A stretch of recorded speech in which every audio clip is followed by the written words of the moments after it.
Okay, good evening, friends.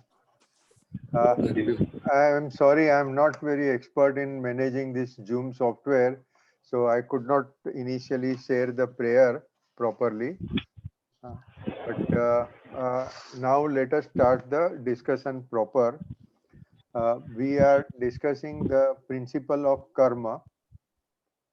One meeting we already had on 26th March, and today we are proceeding further. So last meeting we had mainly discussed Krishna Gita and 47th slok in second adhyay. We had briefly discussed Isopanishad also, and the slok of Isopanishad today I will repeat briefly and then we will proceed further. What Isopanishad says is uh, God resides in everybody. I'm sorry again, I think we had decided कि हिंदी में हम बात करेंगे, तो मैं हिंदी पर आ जाता हूँ वापस, और हम गुजराती में भी बात नहीं करेंगे। अंग्रेजी जब जरूरत रहेगी तो करेंगे, अदरवाइज हिंदी में बात करेंगे, क्योंकि अपने फिलोसॉफिकल जो भी सिद्धांत है वो हिंदी या तो अपनी मातृभाषा में बोलना ज्यादा अच्छा है, तो मैं हिंदी में बात करूंगा। ईशोपनिषद में ये कहते हैं कि ईश्वर तो हर जगह पे व्याप्त है। हाँ, अच्छा, अगर ईश्वर हर जगह पे व्याप्त है तो मैं भी ईश्वर हूँ, ये बोलने में अहंकार की भावना लगती है, मगर उसके साथ में ही दूसरा वाक्य आ जाता है कि आप भी ईश्वर हो। तो यहाँ पर हम कॉन्फ्रेंस में जितने बैठे हैं साथ में सभी लोग ईश्वर है। ईश्वर कहो या तो ब्रह्मन कहो, सही शब्द तो ब्रह्मन है। ईशोपनिषद डिस्कस करते हैं, वहां ईश्वर शब्द यूज किया है तो हम ईश्वर बोल रहे हैं। मगर हम जो कॉन्फ्रेंस में नहीं है, और भी लोग जो है, पूरे विश्व में जितने जीव है, पशु पक्षी वनस्पति जीव जंतु, सभी में ईश्वर बसा हुआ है एक ही तरह से। मतलब रश्मिन का जीव में जो भी आत्मा का पोटेंसी है, वो ही पोटेंसी बाहर गली में घूमते हुए कोई बेगर में भी रहेगी और कोई जीव जंतु में भी रहेगी, क्योंकि ईश्वर तो हर एक जगह पे व्याप्त है। ठीक, ये ईशोपनिषद का कहना है। और मेरे हिसाब से अद्वैत का प्रिंसिपल भी यही है कि ब्रह्मन खुद ये हजारों भी नहीं, एक अनंत रूप में व्यक्त होते हैं। यही है अद्वैत की भावना। अभी अगर हम कर्म के सिद्धांत को अद्वैत की तरफ से देखेंगे तो शायद पिक्चर बदल जाएगा, या तो एक नया परसेप्शन आएगा। मगर अद्वैत एक इतना बड़ा सिद्धांत है कि बड़े बड़े ऋषियों ज्यादातर वो चर्चा नहीं करते हैं, और करते भी है तो बहुत एक छोटे से ग्रुप में ही करते हैं चर्चा। उसका भी कारण है, कहते हैं कि वो अद्वैत का सिद्धांत लोग समझेंगे नहीं, लोग समझेंगे तो भी मानेंगे नहीं। मैं एक साहस कर रहा हूँ एक बहुत बड़े सिद्धांत की चर्चा आपके साथ करने के लिए, और वो साहस मुझे ज्यादा इसके लिए हुआ कि मैंने आप लोगों को राधा मेहता का वीडियो की लिंक भेजी है। वो बच्ची तो जब 10 साल की थी तभी से धर्म के ऊपर प्रवचन देते आ रही है। आज उसके वीडियो देख के लगता है शायद 18 या 20 साल की होगी, मगर उसने अद्वैत जिस तरह से समझाया है, नरसिंह मेहता के अलग अलग भजन का आधार लेके उसने जो समझाया है, तो मुझे लगा चलो मैं भी हिम्मत करता हूँ अद्वैत सिद्धांत की बात करने के लिए। अपने यहाँ आज डॉक्टर राधा सोने जी है। उन्होंने फिलोसॉफी के ऊपर पीएचडी किया हुआ है। और डॉक्टर मयूर नायक है, जिन्होंने भी धर्म का बहुत ऊंडाई से अभ्यास किया हुआ है, बड़ी गहरा अभ्यास किया हुआ है। वैसे मीना बेन शाह, जयंत भाई, ये सब लोग धर्म अच्छी तरह से जानते हैं, तो हम चर्चा भी अच्छी कर सकेंगे। मगर और भी बहुत लोग होंगे जिनका नाम मैंने नहीं दिया है, मगर उनका भी धर्म के ऊपर अभ्यास अच्छा हो सकता है। और हम जो भी चाहे, आप अपना म्यूटेड कंप्यूटर है तो वो अनम्यूट कर दीजिए और आप अपनी जो भी बात कहनी है जरूर से कहिए। ये एक लेक्चर नहीं है, जैसे हमने खास करके इसको इसीलिए कहते हैं कि ये स्टडी सर्कल मीटिंग है। हमारे बॉम्बे चार्टर्ड अकाउंटेंट सोसाइटी में स्टडी सर्कल मीटिंग इस तरह से ही होती है कि एक आदमी डिस्कशन को लीड करेगा, वो चर्चा आगे बढ़ाएगा और दूसरे लोगों को, हर एक लोग को छूट है कि वो स्पष्टता से कहे कि भाई तुम जो कह रहे हो मैं नहीं मानता हूँ, या तो तुम ज्यादा समझाओ, डिटेल में समझाओ, या तो ये पुरवार करो। इस तरह से एकदम फ्री चर्चा होती रहती है और यहाँ भी हम जरूर चर्चा करेंगे। तो हर एक इंसान, हर एक पार्टिसिपेंट इसमें वेलकम है चर्चा करने के लिए। जैसे फिलोसॉफी है, इनकम टैक्स है, कंपनी लॉ है, या तो इकोनॉमिक्स है, कोई भी सब्जेक्ट अगर हम गहराई में सोचने चाहेंगे तो ये जरूरी है कि वो सब्जेक्ट में बहुत सारे कंसेप्ट होंगे। अच्छा, अभी कंसेप्ट मतलब क्या है और कंसेप्ट और शब्द में फर्क क्या है, वो मैं एक ब्रीफली बताता हूँ, बहुत जल्दी से बताता हूँ। कि समझो अहिंसा एक शब्द है, उसको शब्द गनेंगे और उसका शब्दार्थ सोचेंगे तो ये आएगा कि अहिंसा मतलब नॉन वायोलेंस। हाँ, उसका अर्थ पूरा हो गया। सॉरी, कुछ डिस्टरबेंस आ रहा है अच्छा तो मैं ठीक है, एक ब्रीफ बार करो ना। म्यूट ऑल करता हूँ। हेलो। हाँ। सो अगर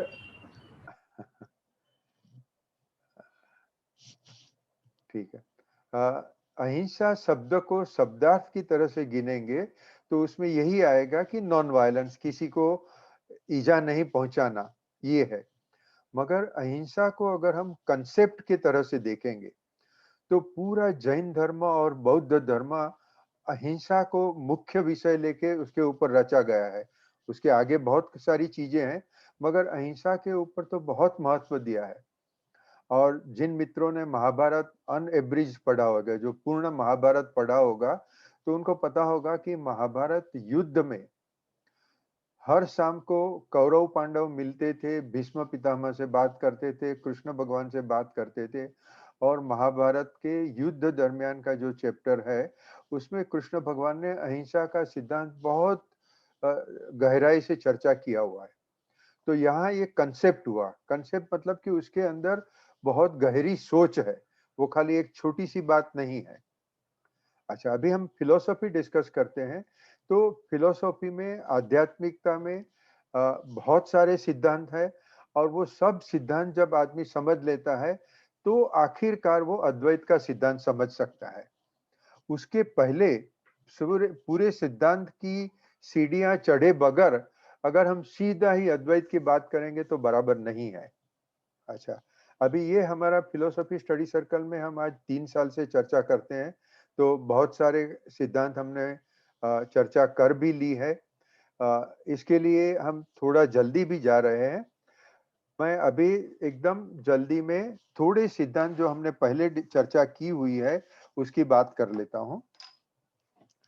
सबसे महत्व का तो हमने कर्म का सिद्धांत की चर्चा की और कर्म के सिद्धांत के ऊपर जो कृष्ण भगवान ने कहा है कि कर्मण्येवाधिकारस्ते मा फलेषु कदाचन।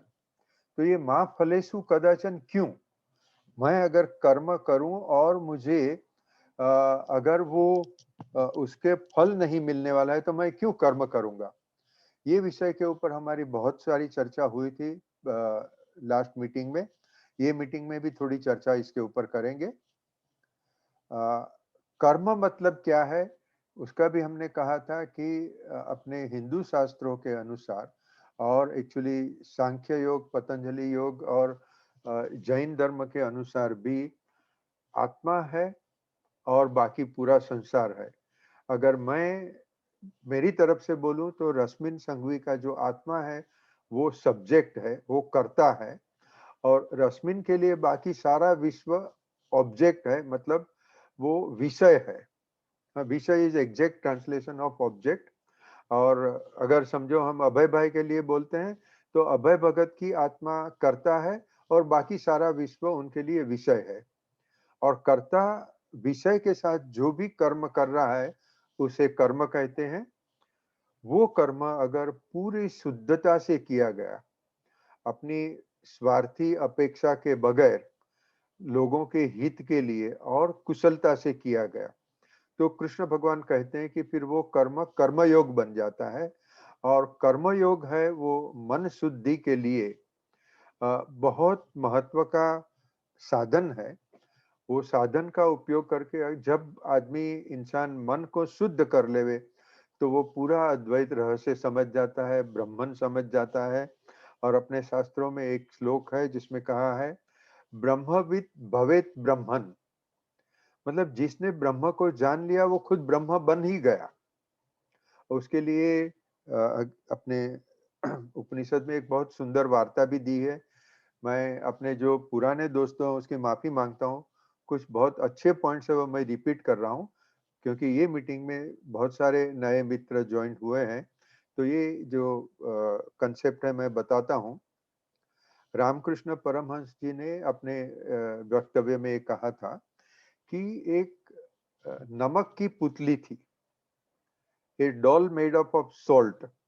और वो नमक की पुतली ने सोचा कि मुझे दरिया की गहराई मापनी है, तो वो दरिया में उतर गई। वो दरिया में उतर गई तो वो खुद दरिया बन गई। वो फिर वापस आके किसी को कुछ भी कह नहीं सकती है, क्योंकि वो ही दरिया हो गई है। तो जब एक इंसान, मैं हम आदमी बोलते हैं मगर आदमी है, स्त्री हो, पुरुष है, कोई भी है, जो भी व्यक्ति ब्रह्म को समझने का प्रयत्न करेगा, उसके लिए हमने पतंजलि योग सूत्र में पढ़ा था, उसके अष्टांग योग, उसकी जो प्रोसेस है उन्होंने दी है कि ये प्रोसेस करो। गीता में भी प्रोसेस दी है। वो प्रोसेस करने से आदमी ब्रह्म समझने के लिए अधिकारी हो जाता है। मगर एक सिद्धांत को सुनना फिर समझना ये एक चीज है, उसकी अनुभूति करना, मतलब उसको पूरा रियलाइज करना, वो एकदम अलग सी चीज है। हम लोग पूरे वेद पढ़ लेवे, वेदांत पढ़ लेवे, सब कुछ 4 बार रट भी लेवे, उसका मतलब ये नहीं है कि उसकी हमें अनुभूति हो गई। वो अनुभूति करने के लिए जो कृष्ण भगवान कहते हैं कि इंसान चाहे कर्मयोग करे, चाहे भक्ति योग करे, चाहे ज्ञान योग करे, जो भी करे, मगर उसे खुद को करना पड़ेगा। बाकी कोई भी गुरु, कितना भी बड़ा गुरु होगा, वो आके इंसान को रियलाइजेशन नहीं करवा सकता है, उसको अनुभूति नहीं दे सकता है। अनुभूति तो अनुभव से आती है, और अनुभव आप ये 3 में से कोई भी एक योग करोगे तो आती है। गीता में ये योग शब्द बोला है, जैन धर्म में अलग शब्द बोला है, बौद्ध धर्म में ज्यादा ध्यान पर, जैन और बौद्ध दोनों धर्म में ध्यान पर महत्व दिया हुआ है। तो मगर किसी भी तरह से आप करो, आप अगर प्रयत्न करोगे तो ब्रह्म ज्ञान के अधिकारी हो जाओगे। मैं आपके साथ बात कर रहा हूँ, ब्रह्मन के ऊपर बात कर रहा हूँ, उसका मतलब यह है कि मुझे अब तक अनुभूति नहीं हुई है। जिसे पूरी अनुभूति हो गई वो शांत हो जाएगा, वो बोलने का बंद कर देगा। फिर उसके बोलने की उसे अच्छा भी नहीं लगता है, वो ज्यादा बोलेगा भी नहीं। और अगर किसने बोलना चाहा भी तो कहते हैं कि ब्रह्मन वो समझाने की चीज नहीं है, वो फक्त अनुभूति की चीज है। जिसे प्रयत्न करना है वो कर लेवे, जिसे नहीं करना है नहीं करे। मगर एक आदमी जिसने उसकी अनुभूति कर ली है, वो दूसरे को समझा नहीं सकेगा। ये सब अपने धर्मशास्त्रों में लिखा हुआ है। और कर्म, मैंने एक छोटी सी नोट बनाई है, कर्म और अद्वैत। अद्वैत का अभी मैं आपको एक्चुअली तो अद्वैत के ऊपर कुछ ज्यादा बोला भी नहीं हूँ, इतना जो भी बोला हूँ वो अभी एक विषय को खाली स्पर्श करने की बात है। उसमें आगे ऊंडा उतर, गहराई से उतरने के लिए बहुत बातें हैं। उसके पहले मैं दूसरे थोड़े सिद्धांत आपके साथ बात कर लेता हूँ। एक है अनेकांतवाद। अनेकांतवाद के ऊपर हमारे यही स्टडी सर्कल में आगे 1.5 कलाक की चर्चा हो गई है। ये बहुत ही महत्व का सिद्धांत है। और आप लोगों में से जिसने वो सिद्धांत अगर नहीं देखा है तो मेहरबानी करके वो देख लीजिए। उसका भी वीडियो यूट्यूब पर अवेलेबल है। और यूट्यूब के ऊपर आप सर्च करोगे तो तुरंत मिल जाएगा। अगर किसी को नहीं मिलता है तो मुझे ईमेल कीजिए, मैं उसकी भी लिंक भेज दूंगा। अनेकांतवाद को अगर एकदम शॉर्ट में कहे तो ये है कि हर एक व्यक्ति अपने परसेप्शन से सोचता है और उसके परसेप्शन से उसका विचार सही है। आप ये नहीं कह सकते हो कि मैं जो कहा वही सही। अगर आप कुछ अलग बात कर रहे हो तो आपकी बात और मेरी बात नहीं मिलती है तो आप गलत हो। ये बचकाने वाली बात हो गई, बच्चों की बात हो गई। जब इंसान आगे बढ़ता है, उसकी मैच्योरिटी बढ़ती है, तब वो हर एक के विचार सुनने के लिए और स्वीकार करने के लिए भी तैयार हो जाता है। पूरी बातचीत करेगा, उसके बाद में ओपन मतलब खुले दिमाग से बातचीत करेगा। फिर बाद में उसे जो भी अच्छा लगेगा वो अपने लिए रखेगा, मगर दूसरी व्यक्ति को ये नहीं बताएगा कि आप गलत है। ये अनेकांतवाद है। और उसमें जो परसेप्शन की बात है, मतलब हर एक व्यक्ति अपनी अपेक्षा से बोलता है। तो उसका दूसरा एक इलस्ट्रेशन है कि अभी भारत में शाम हुई है, तो हम भारत की तरफ, भारत की अपेक्षा से बोल रहे हैं कि अभी शाम हुई है। अभी अमेरिका में अर्ली मॉर्निंग है, सुबह सुबह हो रही है। तो अगर अमेरिका में कोई आदमी बैठा है तो वो बोलेगा अभी सुबह है। तो एक व्यक्ति कहती है शाम है, एक व्यक्ति बोल रही है सुबह है। दो कॉन्ट्राडिक्टरी स्टेटमेंट एक साथ में एक समय पर कैसे सच हो सकते हैं? तो ये अनेकांतवाद अपने को समझा रहा है कि हर एक व्यक्ति अपनी अपनी अपेक्षा से बोल रहा है और हर एक व्यक्ति सही है। जैन धर्म में अनेकांतवाद के ऊपर बहुत विशद चर्चा हुई है और उसमें एक चैप्टर है सप्तभंगी न्याय। भंगी मतलब पार्ट, सप्तभंगी मतलब 7 पार्ट वाली, 7 पार्ट वाला नय, सप्तभंगी नय। हाँ, तो उसमें जो अभी मैंने बताया कि अमेरिका और भारत में हम दो अलग अलग बात कर रहे हैं, फिर भी दोनों बात सही है। उसमें फिर अगर आगे जावे तो बोलते हैं कि दोनों बात विरोधी होने के सिवाय भी सही भी हो सकती है, गलत भी हो सकती है। अभी ये सही भी हो सकती है, गलत भी हो सकती है, ये समझने का मुश्किल हो जाता है। तो इसके लिए एक कंसेप्ट ये बोल सकते हैं कि ईश्वर है या नहीं। हाँ, इस विषय में बहुत सारे लोगों का एकदम मक्कम विचार होता है। जो मानते हैं बोलेंगे हाँ ईश्वर है, जो नहीं मानते हैं बोलेंगे नहीं है। अभी दो अलग अलग विचार तो हो गए। अभी अगर आप सांख्य योग की बात करोगे तो उसमें ईश्वर की बात नहीं है। मगर उसके बाद में पतंजलि योग सूत्र और हिंदू धर्म के जितने भी दर्शन है वो सब में ईश्वर का स्वीकार किया हुआ है। जैन धर्म में ईश्वर है, मगर जो हम हिंदू धर्म में बताते हैं इस तरह से स्वीकार नहीं है। तो एक ही सब विषय, उसमें कोई बोलेगा नहीं है, दूसरा बोलेगा है, और तीसरी व्यक्ति उसके ऊपर भी अलग अलग विचार देगी। तो हमारा ये अनुभव होता है कि इनकम टैक्स या तो फॉरेन एक्सचेंज मैनेजमेंट एक्ट में बात करेंगे तो कोई भी कायदा लेके उसके इंटरप्रिटेशन, उसकी चर्चा करेंगे तो 4 व्यक्ति होंगे तो 5 उसके ओपिनियन हो सकते हैं। ऐसा नहीं है कि एक विषय के ऊपर एक ही विषय ओपिनियन होगा, हर एक के विचार अलग अलग हो सकते हैं। और जब हम आगे चलेंगे तभी बताऊंगा कि ब्राह्मण के ऊपर भी और उपनिषद में भी अलग अलग विचार है। ईशोपनिषद अलग बोलेगा, मांडुक्य उपनिषद अलग बोलेगा, कठ उपनिषद अलग बोल रहा है। तो फिर हमें ये बड़ा सवाल हो जाता है कि अगर उपनिषद भी अलग अलग विचार करते हैं तो हमारे लिए क्या फाइनल है, हम किसको माने? एक बहुत बड़ा विचार है। इसके ऊपर भी हमने पतंजलि योग सूत्र में चर्चा की थी कि हम जो भी अभ्यास कर रहे हैं, सत्संग कर रहे हैं, चर्चा कर रहे हैं, वो हमारे लिए गाइडलाइंस है। जैसे किसी को मुसाफरी के लिए जाना है तो उसके पास नक्शा होने की, मैप होने की जरूरत है। मगर मैप वो स्थल नहीं है। समझो आपको हिमालय जाने का है, उसमें कोई गोमुख पर जाने का है, किसी ने आपको नक्शा दे दिया। नक्शा देने से आपको गोमुख का आनंद नहीं मिलेगा, आपको खुद को उधर जाना पड़ेगा। और खुद को जाने का मतलब क्या? तो उसे कहते हैं साधना करना पड़ेगा, ध्यान करना पड़ेगा।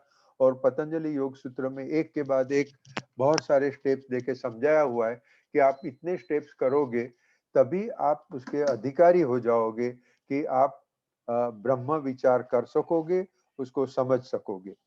फिर हर एक व्यक्ति अपना अपना सत्य स्वीकार करेंगे। मेरे विचार आपके विचार अलग हो सकते हैं, अगर 5 लोगों के विचार एक सरीखे हो गए तो वो आश्चर्य की बात होगी। ज्यादातर इंटेलिजेंट लोगों में, बुद्धिशाली और विचारशील व्यक्तियों में सबका विचार एक नहीं होगा, और खास करके ऐसे विषय पर नहीं होगा। ये है अनेकांतवाद। उसके बाद में मैं बात कर रहा हूं निश्चय नय और व्यवहार नय। हाँ, ये एक ये भी एक अपना जैन धर्म की बहुत बड़ी गिफ्ट है, क्योंकि मैंने तो बहुत सारे धर्म ग्रंथ पढ़े हैं, और जब कॉन्ट्राडिक्टरी बात आ जाती है तभी बड़े बड़े साधु लोग उसको समझा नहीं सकते हैं कि ये कैसे ऐसा है। तो समझो कि निश्चय नय मतलब कि, अच्छा पहले मैं बता दूं, नय मतलब परसेप्शन। हाँ, नए मतलब परसेप्शन, आप किस तरह से, किस अपेक्षा से सोच रहे हो वो। तो जब हमने निश्चय नय बोला, तो निश्चय नय मतलब कि ब्रह्मन की अपेक्षा से या ब्रह्मन के परसेप्शन से आप बोल रहे हो, तो उसे निश्चय नय कहते हैं। निश्चय is an absolute thing. Absolute, उसमें कोई चर्चा वाद विवाद नहीं होती है, ऐसा एक फिलोसॉफी है। व्यवहार नय मतलब संसार। हम लोग संसार में बैठे हैं, संसारिक दृष्टि से हम जब भी देखेंगे तो उसके व्यवहार नय बोलते हैं। अभी इसका इलस्ट्रेशन देते हैं।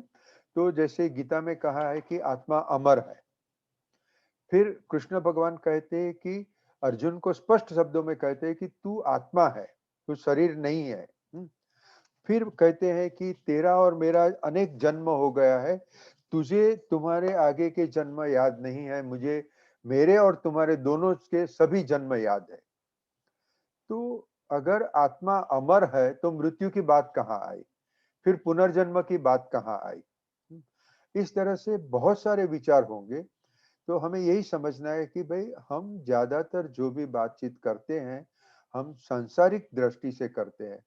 हमारी अपेक्षा संसार की है, तो हमारे लिए जन्म भी है, मृत्यु भी है, दुख भी है, सुख भी है, सब कुछ है।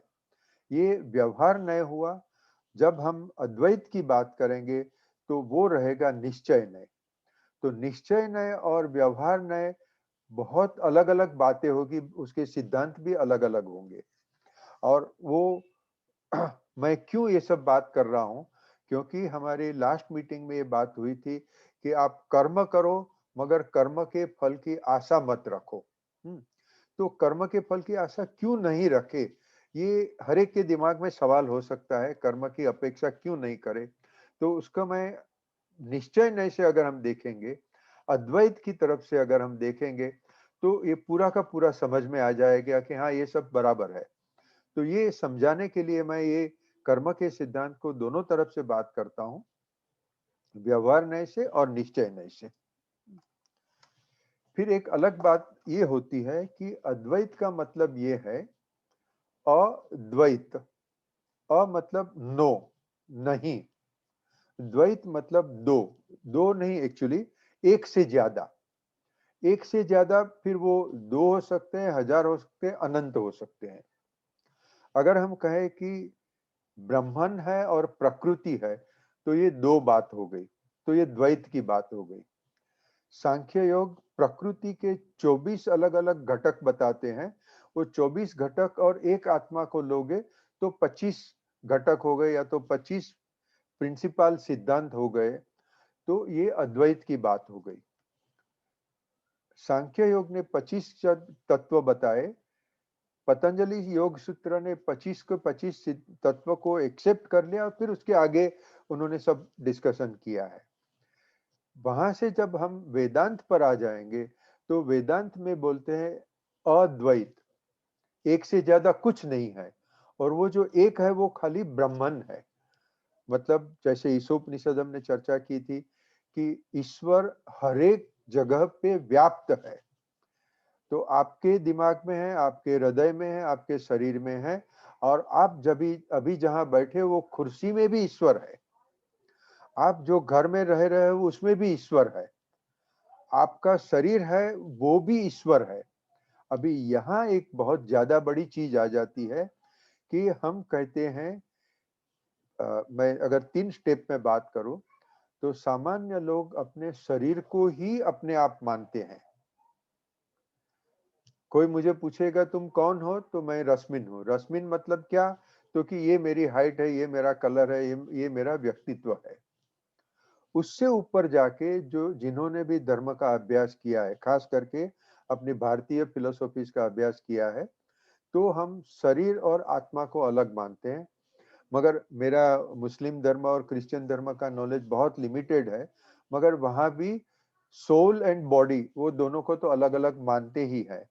रूह कहो, शरीर कहो, सोल कहो, बॉडी कहो, तो ये दो द्वैत हो गया। जब हम अद्वैत में एकदम शुद्ध अद्वैत की बात करेंगे, तो कहते हैं, अभी मैं थोड़ा साइंस का उपयोग लेके बताता हूं, कि एक चैतन्य है, और वो चैतन्य, अगर अंग्रेजी में हम सादा शब्द यूज करें तो वो एनर्जी है, हिंदी में कहे तो वो शक्ति है, ऊर्जा है। ऊर्जा का ट्रांसलेशन हम एनर्जी के साथ कर सकते हैं। जब चैतन्य कहे तो बात एकदम अलग हो जाती है। और क्या अलग है, तो मैं बताता हूं कि हमें पता है कि इलेक्ट्रिसिटी एक ऊर्जा है। मैं जो आवाज कर रहा हूं वो आवाज में एक ऊर्जा है, गर्मी में एक ऊर्जा है। मगर हम ये नहीं सोचते हैं कि इलेक्ट्रिसिटी में बुद्धि हो सकती है, विचार शक्ति हो सकती है। कोई भी ऊर्जा में हम विचार शक्ति, निर्णय शक्ति, संकल्प विकल्प वगैरह हम सोच भी नहीं सकते हैं। उसमें कॉन्शियसनेस नहीं है, जबकि चैतन्य खुद कॉन्शियसनेस है। चैतन्य में ऊर्जा तो है ही, चैतन्य ही खुद ऊर्जा है, मगर ऊर्जा के साथ में वो कॉन्शियसनेस भी है।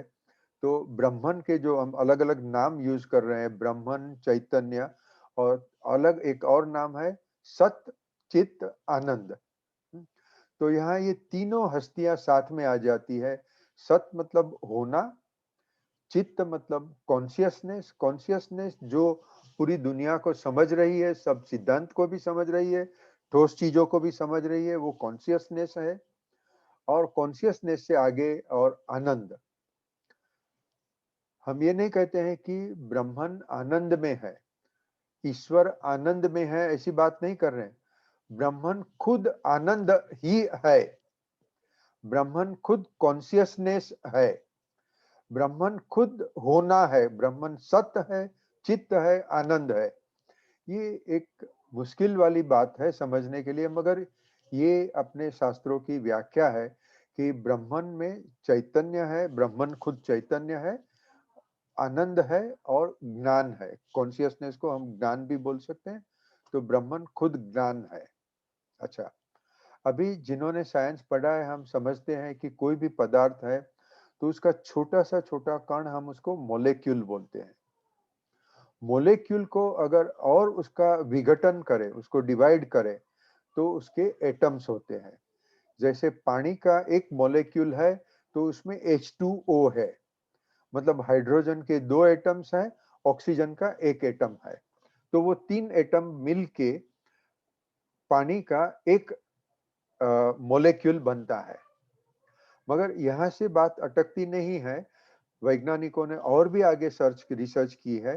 तो एटम में उसके अंदर भी न्यूट्रॉन, प्रोटॉन, इलेक्ट्रॉन है, और वो एक अणु के अंदर रही हुई एनर्जी, इलेक्ट्रॉन्स, हर सेकंड के 3 लाख किलोमीटर की स्पीड से घूम रहे हैं।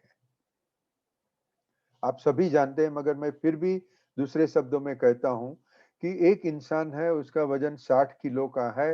वो 60 किलो वजन में ट्रिलियंस ऑफ सेल्स है, वो सेल के अंदर ट्रिलियंस ऑफ एटम्स है। वो एटम, वो इंसान अभी इधर बैठा हुआ है, मगर उसके अंदर जो ट्रिलियंस ऑफ सेल्स है, उसके अंदर इलेक्ट्रॉन्स 3 लाख किलोमीटर पर सेकंड की स्पीड से अभी घूम रहे हैं। तो एक बड़ी भारी चीज लगती है साइंस की दृष्टि से, मगर एक हकीकत है, और कोई भी वैज्ञानिक को ये कबूल करने में कोई भी हिचकिचाहट नहीं होती, कोई तकलीफ नहीं होती है। ये जो एनर्जी है वो क्या है? जो हिग्स बोसोन का रिसर्च वैज्ञानिकों ने किया, वो एक ऐसा तत्व ढूंढना प्रयत्न कर रहे हैं कि एक कॉमन तत्व, एक कॉमन डिनोमिनेटर जो हर एक तत्व में है, हर एक चीज में है। वो हवा में भी है, पानी में भी है, पृथ्वी में भी है, गैलेक्सी में हर जगह पे जो भी कुछ चीज है, वो हर एक में जो कॉमन डिनोमिनेटर है वो ढूंढने का ये लोग जो प्रयत्न कर रहे हैं साइंटिस्ट, उसको हमारे धर्म में बोलते हैं चैतन्य। एक चैतन्य तत्व है जो सभी में है। तो चैतन्य खुद आत्मा है, चैतन्य खुद शरीर को बनाता है, फिर वो शरीर को शक्ति देके, ऊर्जा देके शरीर को चलाता है। वो शरीर में अलग अलग के प्राण देता है। कुछ प्राण है वो हमारी शरीर के हलन चलन की, गर्मी की ऊर्जा प्रदान करते हैं, और इसमें बुद्धि शक्ति भी वो ब्रह्मन चैतन्य खुद ही देता है। अगर हमने ये मान लिया, मैं अभी ये स्टेज पर आपको नहीं कहता हूं कि आप ये मानो या ना मानो, मैं खाली एक सिद्धांत जो अपने धर्मों में कहा है वो सिद्धांत मैं आपके सामने रख रहा हूं। मैं नहीं मानता हूं कि आप इतनी जल्दी से इसको स्वीकार कर सकोगे, एक्सेप्ट कि मयूर भाई और राधा जी जिन्होंने इस पे के ऊपर बहुत सारा अभ्यास किया हुआ है। अगर और किसी ने भी मान लिया तो बड़े आनंद की बात है। कहना यह है कि ब्रह्म चैतन्य खुद शरीर को बना के, उसके अंदर के हर एक चीजों को बना के, पानी को बना के, हवा को बना के, ये संसार की उत्पत्ति करके संसार को चला रहा है। ये हुआ अद्वैत। अच्छा, तो अभी एक प्रश्न होता है कि अगर मान लो कि हम एक 100 आदमी की बात कर रहे हैं।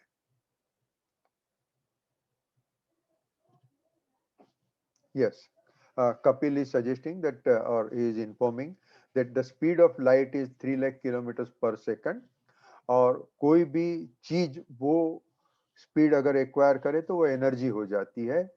अभी कपिल, उसके मैं रिवर्स बात कर रहा हूं कि जब एनर्जी इकट्ठी होती है और वो एनर्जी अलग अलग इलेक्ट्रॉन्स, प्रोटॉन्स वगैरह इकट्ठे होके एक एटम का स्वरूप बनाते हैं, फिर वो एटम अलग अलग मिल के मॉलिक्यूल बनते हैं, तब एनर्जी खुद पदार्थ में कन्वर्ट हो जाती है।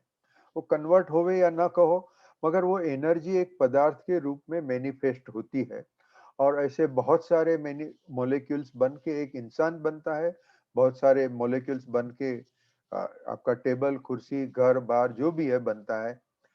तो ये जो चैतन्य है वो मूल तत्व है, वो मूल तत्व है, उसी को हम ब्रह्मन कहते हैं।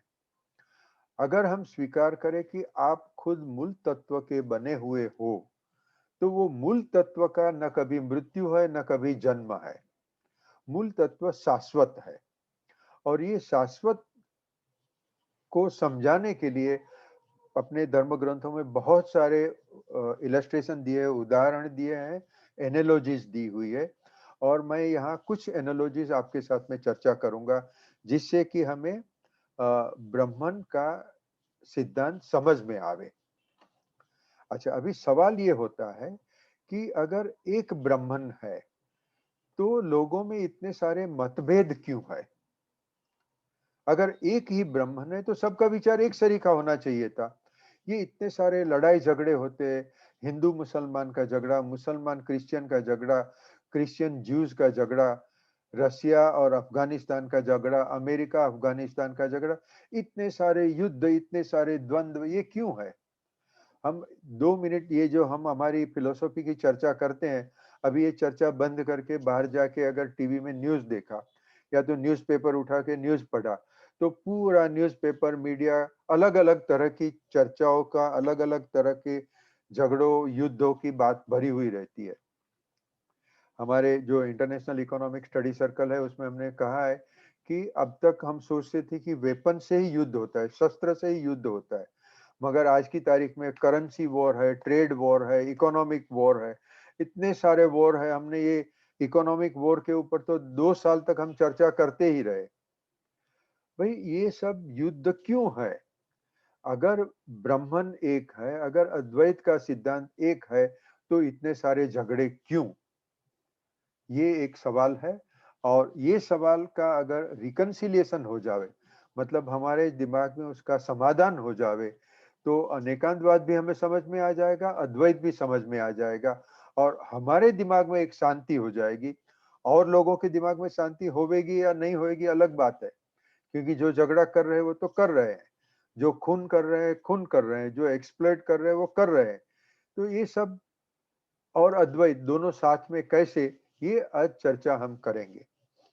मैं आपको ये बता दूं कि इसका जवाब मुझे कन्वर्सेशन विद गॉड पुस्तक से मिला है।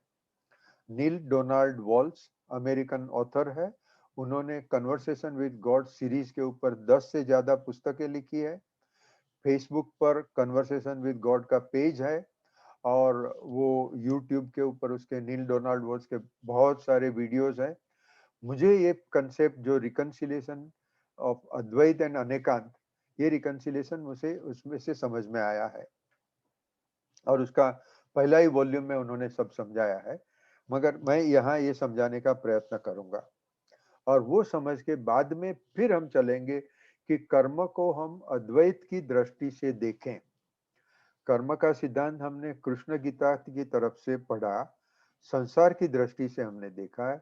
उसमें कृष्ण भगवान ने उपदेश दिया है कि तू इस तरह से कर्म कर। तो अद्वैत की दृष्टि से देखेंगे तो कर्म क्या होगा, वो भी हम आज बात करेंगे। अभी मैं यहाँ 1-2 मिनट पॉज करता हूँ। किसी को कुछ भी कहना है तो अपने आप को अनम्यूट कीजिए और प्लीज अपना आप जो भी विचार है कहिए। और जिन्होंने कुछ कमेंट किया वो भी मैं इसके साथ में देख लेता हूँ। ठीक है।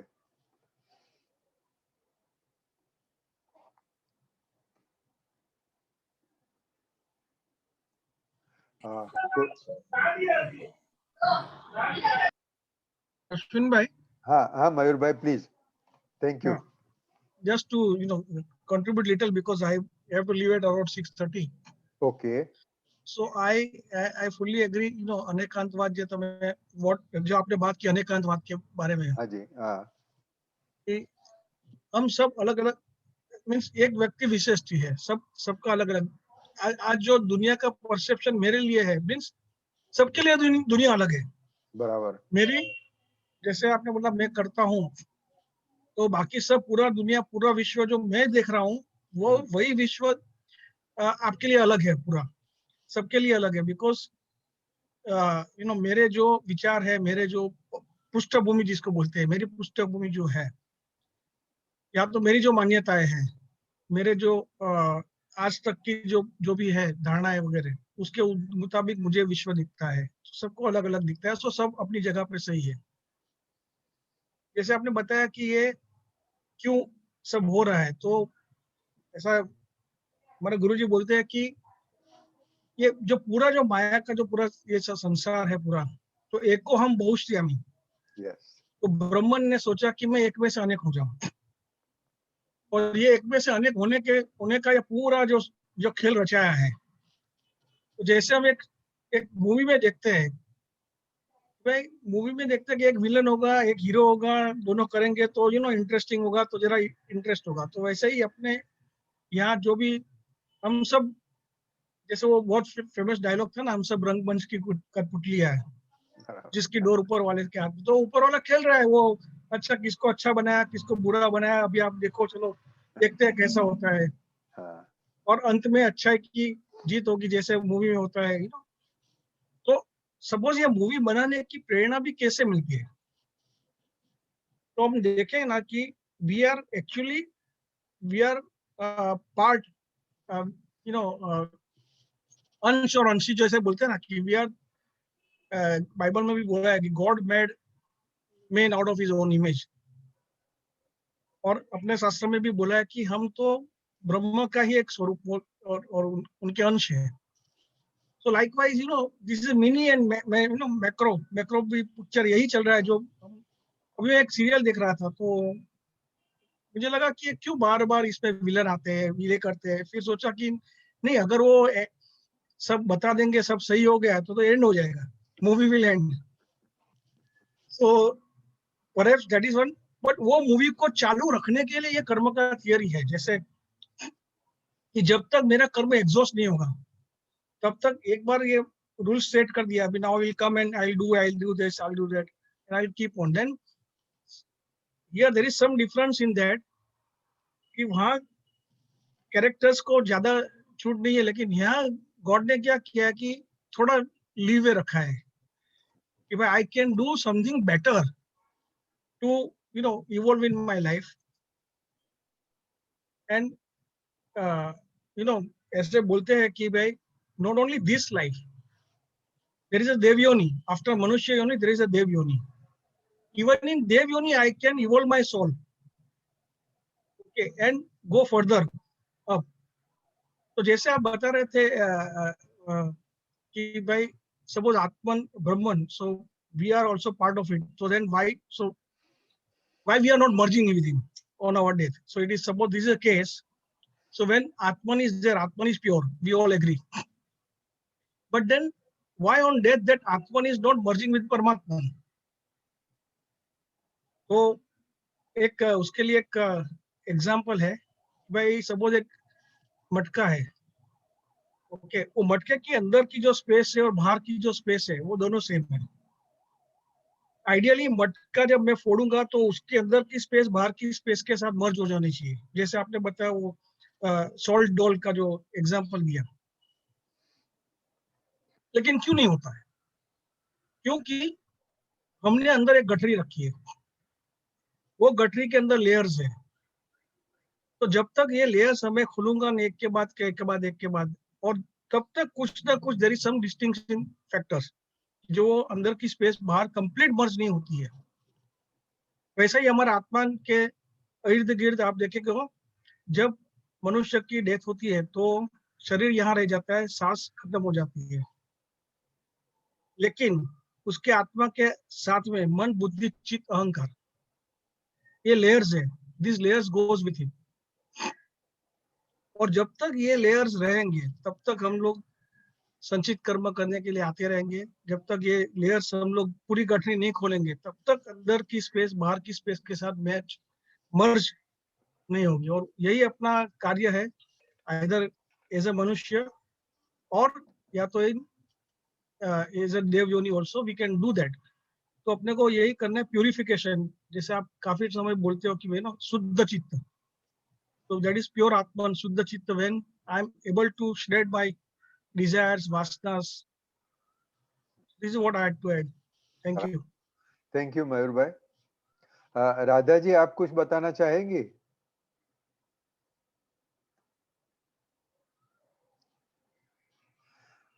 आदित्य जी, आपने कमेंट की है, आप उसके ऊपर इलाबोरेट करना चाहेंगे? डॉक्टर आदित्य गहिया। नहीं नहीं, कुछ इलेबरेट नहीं करना है, बस हाँ। सबको नमस्कार। और तो बस ऑब्जर्वेशन है, इसमें इलेबरेट तो क्या करेंगे, क्योंकि ये तो हम लोगों की जिंदगी का रोज का एक युद्ध है।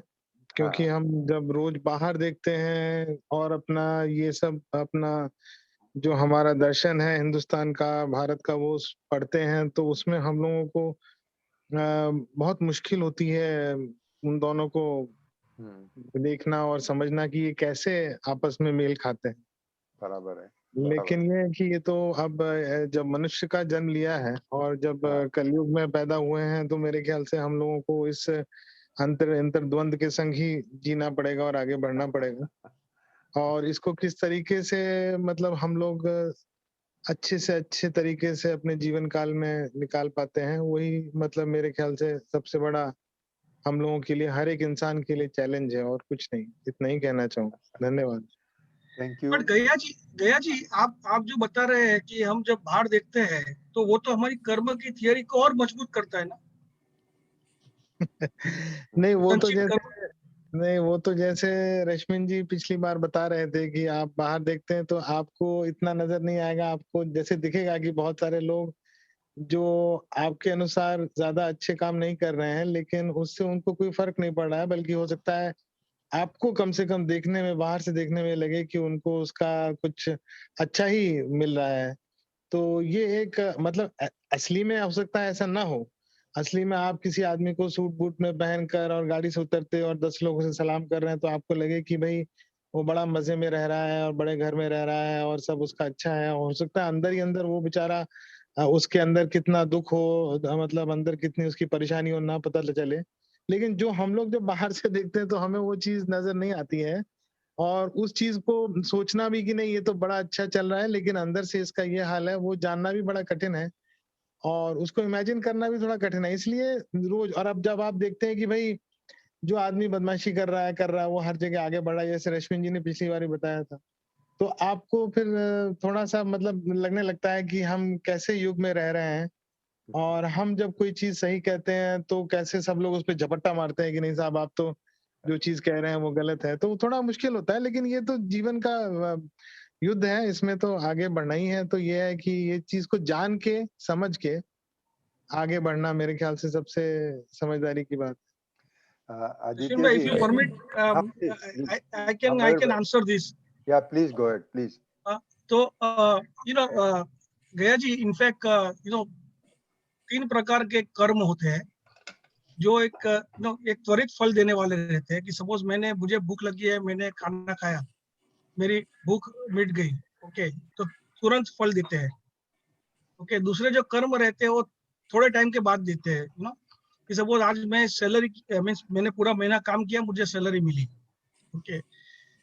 तो और तीसरे जो रहते हैं संचित कर्म रहते हैं, जो मैं आज करता हूँ वो कब मिलेगा, कितने जन्म के बाद means of course here I am, इसमें हम लोग मानते हैं कि पुनर्जन्म है, ओके, पुनर्जन्म मान के चले तो ये कर्म का थियरी बहुत इजी हो जाता है।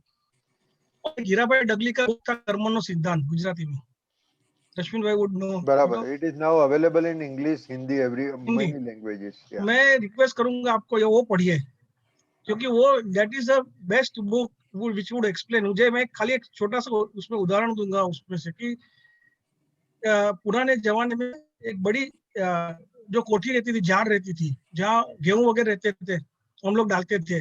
आपको याद होगा तो गांव में बड़ी एकदम कोठी रहती थी, उसमें सब गेहूं वगैरह पूरे साल का भर के रखते थे, और नीचे से एक छोटा सा छिद्र रहता था, वहां से वो लोग गेहूं निकालते थे। अभी हमारी लाइफ की भी ऐसा ही है। आप सोचो कि एक बड़ी जार है, ओके, और हम अंदर कर्म डालते रहते हैं। तो हम गेहूं जब तक गेहूं डालेंगे तो अच्छे कर्म, चलो गेहूं है, हमने गेहूं से वो जार भर दिए, तो हम जब भी निकालेंगे गेहूं ही आएंगे। लेकिन हमने गेहूं की जगह पे गोबर डालना चालू किया, हमने ऊपर से गोबर डालना चालू किया है, मीन्स जो लोग आपको दिख रहे हैं कि जो काम अच्छे नहीं कर रहे हैं, लेकिन नीचे तो गेहूं है। तो भले ही वो ऊपर से गोबर डाल रहे हैं आज की डेट में, लेकिन जब तक उनके गेहूं चलेगा तब तक उनको कोई प्रॉब्लम नहीं है। जिस दिन वो गेहूं खलास हो गया, वो गोबर आना चालू हो जाएगा। अभी वो ये जन्म में होगा, अगले जन्म में होगा, क्योंकि because we are not able to reconcile, हम दोनों को साथ में जोड़ नहीं पाएंगे। इसीलिए हमको ऐसा लगता है कि भाई वो तो मजे ले रहा है, लेकिन एक तो जैसे रश्मि ने बताया कि भाई वो अंदर से भी दुखी हो सकता है, वो भी एक दूसरी एक पहलू है। लेकिन ये भी एक हो सकता है, क्योंकि मेरा एक दोस्त मुस्लिम है जो पुनर्जन्म में मानता नहीं है। तो एक बार हम लोग जा रहे थे रास्ते में, तो मैं बोला कि ज़ेर भाई आप तो इसमें नहीं मानते हो पुनर्जन्म में, तो बोला नहीं मानते थे। तो मैं बोला कि ये बच्चा जो वहाँ सड़क पे खेल रहा था झुपड़पट्टी में, तो मैं बोला ये बच्चा इधर ही क्यों पैदा हुआ और किसी महल में क्यों नहीं हुआ, बच्चे का क्या वो उसमें। क्योंकि मैं पुनर्जन्म में मानता हूँ, मुझे ऐसा लगा कि भाई उसका अगले जन्म का कुछ होगा जिसको उसको भुगतने के लिए ये रूप में आना पड़ा है। सो ये मेरी मान्यता है। Thank you. Thank you Mayur भाई, एंड थैंक यू आदित्य जी। रश्मिन जी, मैं कुछ बोलना हाँ चाह रहा हूँ। हाँ, जरूर साहब। हाँ, ये मुझे कुछ जानकारी नहीं है, लेकिन डाउट है, कैसे अरे जरूर क्लैरिफाई फरमाइए कर साहब, सकते हैं। फरमाइए। और दो चीज है, एक अपने अद्वैतवाद का जो सिद्धांत है, हाँ जी। एक डाउट है। हाँ और दूसरा जो आप मॉलिक्यूल और एटम की बात कर रहे थे, हाँ जी। उस पर एक डाउट है। हाँ तो अद्वैतवाद की जो सिद्धांत है, जो आपने सब कहा कि सभी वृक्ष, जो जीव जंतु है, जो वनस्पति है या मानव है, वो अमीर हो या गरीब हो, वो सभी में आत्मा की जो एनर्जी है, इंटेंसिटी है, जो एनर्जी है, वो सभी समान ही होती है ना। तो अद्वैतवाद का सिद्धांत क्या इसको क्लैरिफाई करता है कि हर आत्मा भी मिलकर एक ही है बेसिकली, जो हमारे अंदर की आत्मा और आपके अंदर की आत्मा भी शायद अलग अलग ना हो, जो और आपस में जुड़ी हो। यस। मैं ये क्यों डाउट मतलब मुझे आ रहा है, हाँ जी। क्योंकि अगर आप क्वांटम थ्योरी ऑफ फिजिक्स पढ़े हाँ और जिसमें वो समझाता है कि हर एटम का एक नंबर होता है, हाँ। और वो हर एटम जो है वो अलग अलग होता है, वो डुप्लीकेट नहीं होता आधार की तरह। तो एटम जो है जब आप किसी व्यक्ति के बारे में सोचना शुरू करते हो या आप किसी का ध्यान करते हो, तो अचानक उस व्यक्ति का फोन आ जाएगा या वो व्यक्ति रास्ते में मिल जाएगा। दूसरा आदमी कहता है मैं आप ही को याद कर रहा था, ये देखिए हमारी वेवलेंथ कितनी मिलती है। हाँ बेसिकली उस थ्योरी में ये समझाता है कि एटम एक दूसरे से बात भी करते हैं। तो अगर आप किसी विभूति की जो बात कर रहे थे कि ब्रह्मन जो विभूति है और वो समझाया नहीं जा सकता, तो कभी कभी अगर आप साधना करते हो तो ऐसा कभी लगता है कि भगवान से साक्षात्कार हो गया, जैसा विभूति होती है ना। और कुछ घटनाएं ऐसी घटती है जिसे लगता है कि भगवान है, करेक्ट। आपको इसकी अनुभूति होती है, वो बताया नहीं जा सकता, बट पूर्वाभास होता है या अनुभूति होती है। तो जो मॉलिक्यूल और एटम का सिद्धांत है और जो हाँ जी। अद्वैतवाद का सिद्धांत है, उससे क्या इसको एक्सप्लेन किया जा सकता है कि सभी आत्माएं भी एक है, और अगर हम किसी व्यक्ति विशेष से जुड़ना चाहें तो जुड़ सकते हैं। जो पुराने समय में जैसे लोग कहते हैं कि मानसिक बातें होती थी, साधु दो जगह पर बैठकर आपस में बातें किया करते थे, तो क्या ये संभव है या इसको समझाया गया है कहीं पे? Thank you very much. Thank you Aditya ji, thank you Mayur भाई, and thank you Ajay Kumar ji. बहुत इंटरेस्टिंग इश्यूज।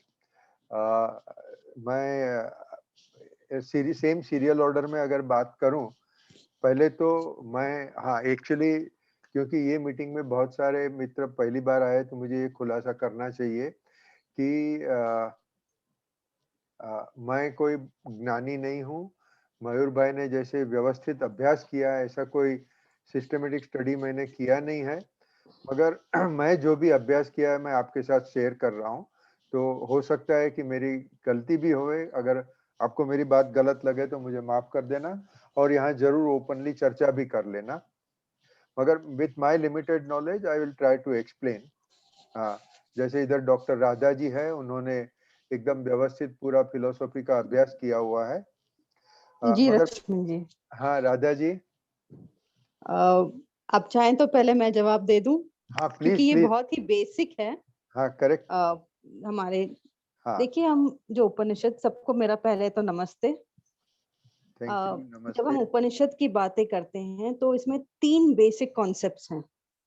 एक है जीव, एक है जगत, बराबर। और एक है ईश्वर।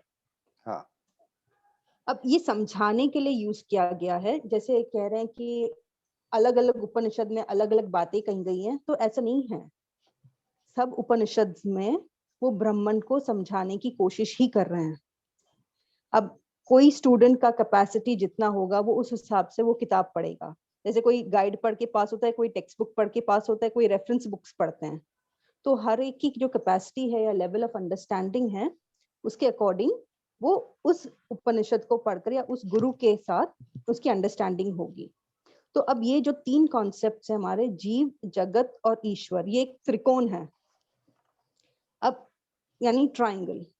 अब जब हम जीव और जगत का रिलेशन समझते हैं तो उसमें आता है कर्म का सिद्धांत। जीव कैसे कर्म करता है, और कर्म को भी फिर समझाने के लिए उसको आगामी कर्म, संचित कर्म, प्रारब्ध कर्म, इस तरह से बताया गया है। ये तो कर्म समझने के लिए।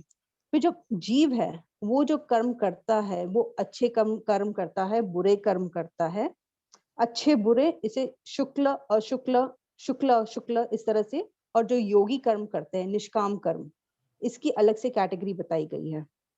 तो ये बहुत ही डिटेल में स्टडी है। और जब आप जगत और ईश्वर की बात करते हैं कि किस तरह से जगत और ईश्वर रिलेटेड है और किस तरह से जीव और ईश्वर रिलेटेड है, तो ये 3 त्रिकोण के जो ट्रायंगल की जो स्टडी होगी वो हर एक एस्पेक्ट को अलग अलग पढ़ा जा सकता है। और इस पूरे सिस्टम में पहले जैसे उन्होंने भी कहा था कि हमें ये समझना चाहिए कि हम पुनर्जन्म में विश्वास करते हैं। हमारा पूरा जो सिद्धांत है वो पुनर्जन्म को मानता है। आप चाहे चार्वाका की बात कर लीजिए, जो कहता है खाओ पियो मौज करो, पैसे नहीं है तो उधार लेकर घी खरीदो और खाओ। ये भी हमारी फिलॉसफी है चार्वाका की, लेकिन उसकी भी जब डिटेल स्टडी करेंगे तो वहां पर भी कर्म का सिद्धांत और उसकी फिलॉसफी आती है।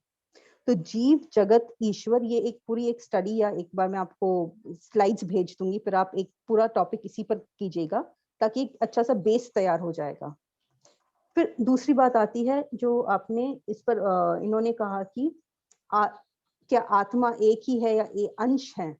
तो इसके लिए एक बहुत ही अच्छा ये है पूर्णमद पूर्णमिदम।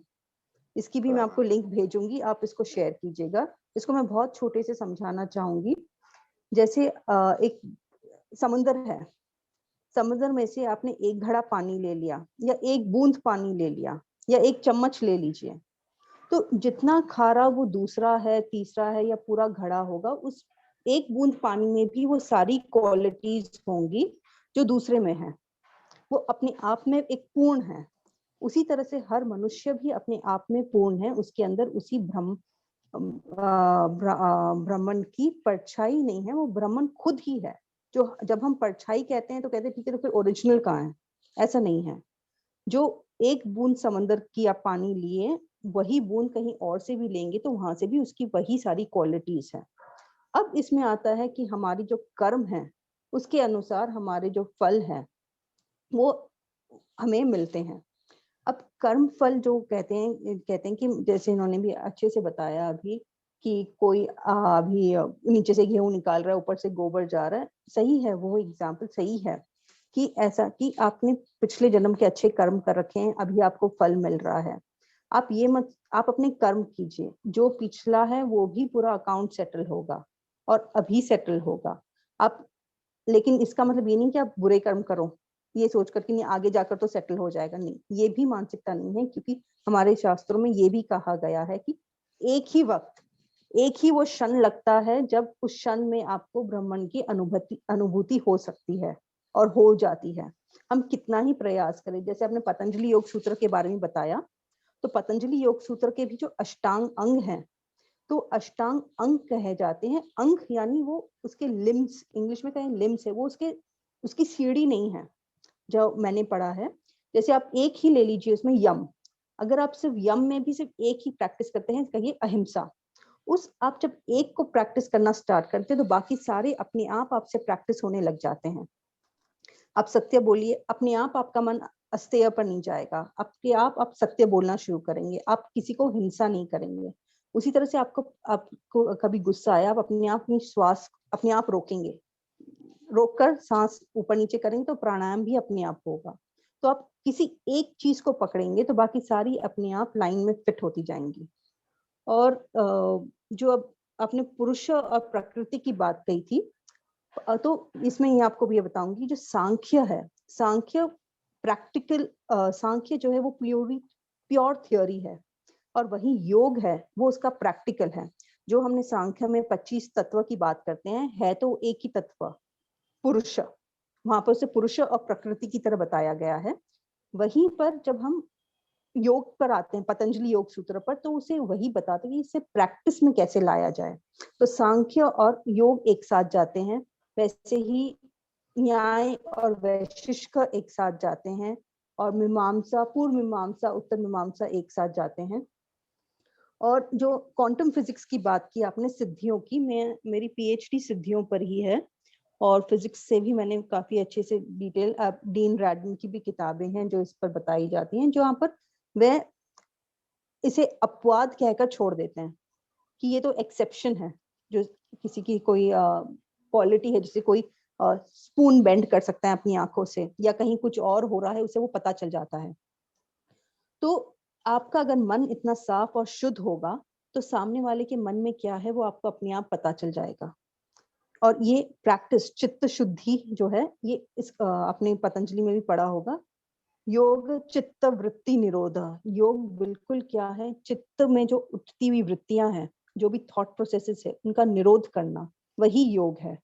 तो जब आपका मन इतना साफ हो जाएगा तो ये सारी चीजें अपने आप आपके पास आएंगी और आपको खुद से पता चलेगा, आपकी अनुभूतियां होंगी, लेकिन उसके लिए आपको आपका मन शांत करना पड़ेगा।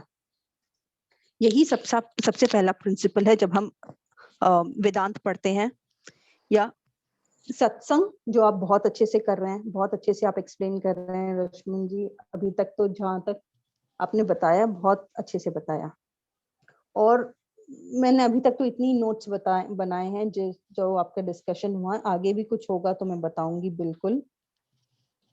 आप कंटिन्यू कीजिए प्लीज। ओके, तो मैं सबसे पहले आदित्य जी से उनकी जो बात कही उसके ऊपर जरा बोलना चाहूंगा।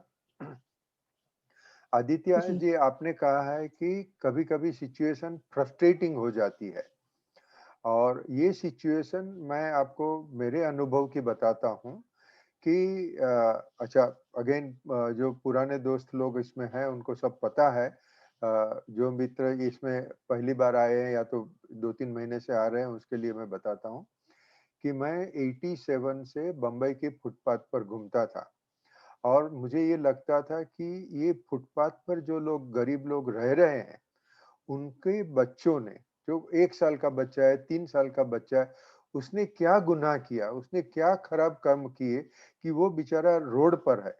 अगर बम्बई की सड़क पर रहना अपने को चलने में जोखिम लगता है, मेरे ग्रैंड चिल्ड्रन को मैं अकेले रोड पर जाने नहीं दूंगा, और वो बच्चे बेचारे फुटपाथ पर ही रहते थे। ठीक है, तो इतना फ्रस्ट्रेशन आता था, इतना क्रोध आता था, और कभी ये विचार आता था कि ईश्वर है या नहीं है, अगर ईश्वर है तो इतना अन्यायी क्यों है।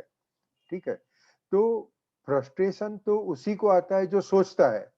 बहुत सारे लोग 1 रुपया भीख डाल दी आगे चले जाएंगे, या तो उसको इग्नोर ही करके आगे चल जाएंगे। ठीक है, मगर सर मैंने उन बच्चों को मदद करने का प्रयत्न शुरू किया, और 87 से मेरी सोशल सर्विस शुरू हुई, और उसके बाद में आज तक 87 से आज 30 साल से ज्यादा समय हो गया।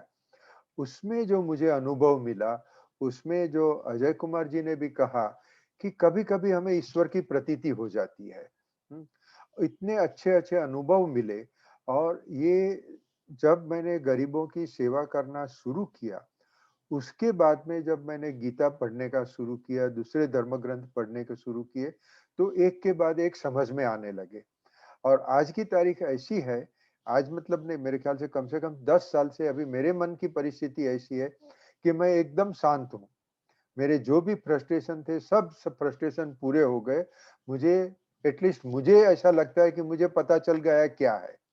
और लोग मेरी बात माने ना माने मुझे पता नहीं है, मगर मुझे पता है मैं शांत दिमाग से काम कर रहा हूँ, काम तो अभी भी कर रहा हूँ। ओके, बाकी जो भी अपना गृहस्थ का व्यवहार है वो सब मैं कर रहा हूँ, मगर लोगों की सेवा करने से मुझे धर्म समझ में आ गया, ऐसा मैं कह रहा हूँ। तो फ्रस्ट्रेशन के साथ पूरी जिंदगी नहीं जीना है, फ्रस्ट्रेशन बंद करना है, अपने दिलो दिमाग को शांत और सुखी आनंदी करना है। और उसके लिए जो गीता में जिसे कर्मयोग कहते हैं, मैं ये कहता हूँ कि गरीबों की सेवा करना, कोई भी दुखी पीड़ित होवे, या तो मैं तो समझो समाज में बाहर लोगों की सेवा करने को निकला। मेरे दोस्त दिनकर जोशी है, उसने पूरी जिंदगी अपने फैमिली की सेवा की है। उसके फैमिली में एक के बाद एक ऐसे प्रसंग बनते गए, उसमें सेवा करते रहा। तो किसी भी तरह की आप सेवा करो, और शुद्ध चित्त से, जैसे आगे भी कहा गया, निष्काम जीव से, निष्काम भावना से सेवा करो, धर्म समझ में आ जाएगा। और जब धर्म समझ में आ गया, दिल शांत हो जाएगा। अभी रसिया, अमेरिका, अफगानिस्तान कोई भी लड़ाई कर रहा है, अभी मेरे दिमाग में फ्रस्ट्रेशन नहीं आता है। आज भी मैं गरीबों को देखता हूँ, मैं खुद जंगलों में जाता हूँ, गरीबों की सेवा करता हूँ, मगर अभी मैं शांत चित्त से और आनंद से कर रहा हूँ। वो काम करने का मुझे मजा आ रहा है। तो आदित्य जी, आपके साथ तो मैं और भी डिटेल में बात करूंगा, मगर मेरे हिसाब से फ्रस्ट्रेशन दूर करने का तरीका है, एक ही नहीं है, बहुत है। हाँ, मैंने जो एक तरीका आजमाया वो मैंने आपको बताया। गीता में 3 तरीके बताए हैं, और वैसे जनरल शब्दों में लोग कहते हैं कि ईश्वर को प्राप्त करने के लिए हजारों तरीके हैं।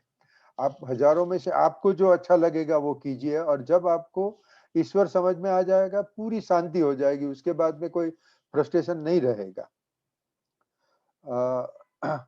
मयूर भाई ने जो कहा था कि एक भिखारी का बच्चा क्यों ऐसा रास्ते में गरीब घर में जन्मा है, और उन्होंने कर्म के सिद्धांत की बात की, मैं भी उसमें सहमत हूँ। मगर एक्चुअली मैंने जो आज पीपीटी आप लोगों को ईमेल किया है, उसमें मैं कर्म के सिद्धांत को एक अलग दृष्टि से भी देखना चाहता हूँ। और वो जो दृष्टि है, अभी मेरे ख्याल से अपने 6:45 तो बज गए हैं, तो इतना ज्यादा दिमाग डिटेल में मैं नहीं जा सकूंगा। शायद हम नेक्स्ट मीटिंग करेंगे तो उसमें ये सीधा मैंने जो पावर पॉइंट प्रेजेंटेशन भेजा है उसके ऊपर हम चर्चा करेंगे। अजय कुमार जी, मैं आपको एक चीज बताता हूँ साहब, कि ये क्वांटम थियरी पढ़ने का मैं बहुत प्रयत्न किया, मगर मुझे समझ में ही नहीं आती है। तो मैं अलग अलग पुस्तक भी पढ़ने का ट्राई किया, यूट्यूब भी ट्राई किया। अच्छा, कहीं भी ऐसे अपने साधु लोगों के भी स्टेटमेंट मैंने पढ़े हैं, उनका कहना है कि अपने शास्त्रों समझ में, हाँ, एक्चुअली एक साइंटिस्ट ने कहा था कि उसने जब उपनिषद समझ लिया तो उसको क्वांटम थियरी ज्यादा समझ में आ गई। अभी ये मैं आपको खाली इंफॉर्मेशन दे सकता हूँ, मैं खुद क्वांटम थियरी समझ नहीं सका हूँ, तो मैं उसका आपको जवाब भी नहीं दे सकता हूँ। मगर फिर भी क्वांटम को अगर एक बाजू रखे तो शायद मैं आपके सवाल का जवाब दे सकता हूँ। ओके, और वो मैं अभी प्रयत्न कर रहा हूँ। उसके लिए मैं आधार ले रहा हूँ कठोपनिषद का। कठोपनिषद में कहते हैं, कठोपनिषद की वार्ता तो सभी को पता होगी कि नचिकेता एक ब्राह्मण का छोटा सा बच्चा है और यमराजा के दरवाजे पर जाके बैठता है। लंबी स्टोरी मैं नहीं बताता हूँ, शॉर्ट में बताता हूँ। और यमराज खुद उसे सब पूरा तत्व, पूरा धर्म, सब कुछ उसे बता देते हैं। तो बहुत सारे उपनिषद ऐसे बोलते हैं नेति नेति, यहाँ कठोपनिषद में बोलते हैं एतद वै तत्, मतलब कि यही आत्मा है, यही ब्रह्मन है और तू ब्रह्मन है। मतलब फाइनल जवाब कठोपनिषद में क्लियरली दे देते हैं। तो कठोपनिषद मेरे हिसाब से, और हमारे यहाँ ग्रुप में बहुत सारे चार्टर्ड अकाउंटेंट्स हैं, तो हमारा जो मेन श्लोक है, यह एष सुप्तेषु जागर्ति, ये कठोपनिषद में से लिया गया शब्द श्लोक है। और ये श्लोक में बताते हैं कि ब्रह्मन, जबकि और लोग सोते हैं जागते हैं, ब्रह्मन न कभी सोता है। ब्रह्मन खुद संसार की रचना करता है, ब्रह्मन खुद हमारी इच्छाओं को पैदा करता है और इच्छाओं के लिए विषयों को भी पैदा करता है। तो इसी विचार को अलग शब्दों में फिर से कहें, जो कन्वर्सेशन विद गॉड में कहा है कि एक तत्व है। हाँ, वो जो अमेरिकन ऑथर है वो हर जगह पे गॉड शब्द यूज करता है। हमारे सिद्धांत धर्म में हम ब्रह्मन और ईश्वर को दो अलग तत्व मान के बात करते हैं। तो एक ब्रह्मन या तो एक चैतन्य अनंत जीव की तरह से मैनिफेस्ट हुए या तो अनंत जीव की तरह से व्यक्त हुए। जो राधा जी ने कहा वो बराबर है, पूर्णम इदः पूर्णम इदम पूर्णः इदम, ये जो श्लोक है वो कहता है कि ये संसार भी पूर्ण है, ब्रह्मन भी पूर्ण है और आप भी पूर्ण है। मिस्टर अजय कुमार अभी जहाँ बैठे हैं खुद ब्रह्मन है, और अजय कुमार और रश्मिन की आत्मा अलग अलग नहीं है। हाँ, अच्छा, अलग नहीं है वो कैसे समझा है, वो मैं उसका एक इलस्ट्रेशन आपको देता हूँ साहब। तो पहले कठोपनिषद के हिसाब से एक ही ब्रह्मन है, अद्वैत मतलब एक ही तत्व है। वो एक तत्व अनंत रूप से व्यक्त हुआ है। व्यक्त हुआ है उसका मतलब ये नहीं कि वो अलग है, कोई अलग नहीं है, सब एक ही है। हाँ, मगर एक होते हुए भी अलग होने का एक नाटक कर रहे हैं, एक ड्रामा कर रहे हैं। क्योंकि जब ब्रह्मन अकेला था, जो प्रलय स्थिति, प्रलय के बाद में जो स्थिति बोलते हैं कि ब्रह्मन ने संसार क्रिएट नहीं किया था, तभी ब्रह्मन ने सोचा कि एको अहम बहुश्यामी, मैं अकेला हूं, मैं बहुत रूप में व्यक्त हूं। तो वो अनंत आत्मा, अनंत पशु पक्षी सब के तरह से वो व्यक्त हुए। ठीक है। अच्छा, अभी मैं इसके ऊपर आता हूं कि आप और मैं एक ही आत्मा है, आपकी और मेरी आत्मा अलग नहीं है, वो मैं कैसे समझाऊं। तो इसके लिए मैं किसी पुस्तक में बहुत सरस से पढ़ा था। हाँ, CWG में बोलते हैं दिस इज इंडिविजुएशन, जिसे हम व्यक्ति बोलते हैं। अपने को पता होगा शायद सबको कि व्यक्ति मतलब एक इंसान, समष्टि मतलब उसमें सभी कुछ आ गया। समष्टि और व्यक्ति, ये दो एक एक्सट्रीम पॉइंट चर्चा के लिए है, मगर सब व्यक्ति जब मिल जाते हैं तब समष्टि होती है। पूरे संसार की सभी गैलेक्सियों का समेशन करो तो उसे ब्रह्मन कहते हैं, और वो ब्रह्मन कभी भी अलग हुआ ही नहीं है, अलग होने का एक नाटक हुआ है। अभी मैं एक इलस्ट्रेशन बताता हूँ साहब, कि समझो आप दिल्ली में बैठे हैं, दिल्ली और मुंबई, बंबई क्या अलग है क्या? दिल्ली की ज्योग्राफिकल बाउंड्री हमने बनाई, बंबई की ज्योग्राफिकल बाउंड्री म्यूनिसिपैलिटी ने कही या सरकार ने कही, तो हम उसको अलग सोच लिया। मगर बंबई से लेके दिल्ली तक जाओ तो पृथ्वी तो एक ही है। हाँ, और पृथ्वी में अगर जब हम सोचे कि हम जमीन सोचते हैं, हम समंदर को अलग मानते हैं, मगर समंदर 1 किलोमीटर गहरा है, 5 किलोमीटर गहरा है, उसके नीचे वापस पृथ्वी ही पृथ्वी है। तो बंबई के आगे जो समंदर शुरू होता है और अरबस्तान में जो समंदर है वो सब एक ही है, और अरबस्तान के पास से जो जमीन नीचे से शुरू होती है समंदर के नीचे, वो बंबई तक आती, वो एक ही है। तो उनका कहना है, ये संत का कहना है कि जैसे बंबई, अरबस्तान और अमेरिका अलग नहीं है, वो तो इंसानों ने उसके डिवीजन बनाए हैं। इंसान ने ज्योग्राफी बनाई, इंसान ने नक्शे बनाए और अलग अलग डिवीजन किया। इंसान ने कहा कि ये मेरी धरती, ये तुम्हारी धरती। ईश्वर की रचना में ऐसा कोई डिवीजन नहीं है। अच्छा, उससे तो मतलब ये पूरी पृथ्वी एक ही तत्व है, उसमें अलग अलग भाग है, वो हमारी कल्पनाएं हैं। अच्छा, अभी अगर हम चैतन्य की तरफ से बात करें, तो कि चैतन्य जड़ में भी है, चेतन में भी है। हम ऐसे डिवीजन करते हैं कि एक पत्थर है, ये मकान है, ये सब जड़ है, और इंसान है, प्राणी है, वनस्पति है, उसमें चेतन है। मगर जैसे हमने आगे बात की कि चैतन्य तो हर एक चीज में है, और अगर हम चैतन्य की तरफ से देखें तो चैतन्य तो मंगल ग्रह में भी है, सूरज में भी है, हमारी गैलेक्सी के बाहर की जो गैलेक्सी है उसमें भी है। और हम अगर सोचे कि खाली चैतन्य की तरफ से सोचो तो चैतन्य एक ही है, वो ही पूर्ण है, वो ही ब्रह्मन है। और वो पूर्ण ब्रह्मन का आविष्कार है एक डॉक्टर राधा जी है, एक डॉक्टर आदित्य जी है, अजय कुमार जी है, और हम सारे मित्र लोग हैं। और जिसको लोग मित्र नहीं मानते, दुश्मन मानते हैं, या तो अलग धर्म के, अलग देश के मानते हैं, वो सब भी एक ही चैतन्य से बने हुए हैं। आज भी वो एक चैतन्य का ही भाग है। इसी सिद्धांत को मैं और अलग से खाली 1-2 मिनट में कहूंगा। जो राधा जी ने कहा वो भी हमारे शास्त्रों में एक उदाहरण दिया हुआ है, इलस्ट्रेशन है, कि आप सोच ले कोई चैतन्य का अनंत सागर है, एक अनंत दरिया है। हाँ, हमें तो अनंत कल्पना करना भी मुश्किल लगता है, क्योंकि हम दरिया की सोचे तो उसका किनारा आ जाता है। वो दरिया की सतह के ऊपर तो हवा है, तो वहां तो दरिया नहीं है। मगर आप हवा को भूल जाओ, जमीन को भूल जाओ, ऐसे सोचो कि एक अनंत सागर है। अभी वो अनंत सागर को आप ईश्वर मानो या ब्रह्मन मानो, फिर अनंत सागर में एक बिंदु ने अहंकार किया। अहंकार का संस्कृत अहंकार शब्द जो है उसका मतलब क्या? वो अभिमान या ईगो नहीं है। वो बिंदु ने सोचा कि मैं हूं, I am. That is the first feeling that drop of water had, that I am, मतलब कि उसने सोचा कि मैं सागर से अलग हूं। अहंकार हुआ, ये अपने उपनिषदों में समझाया हुआ है कि एक अनंत सागर में या तो एक ब्रह्मन में कुछ जीवों ने सोचा कि मैं हूं, मतलब अहंकार हुआ। उसके बाद में मन आया, माइंड। उसके बाद में इंद्रिया, उसके बाद में शरीर, और फिर पूरे संसार की रचना।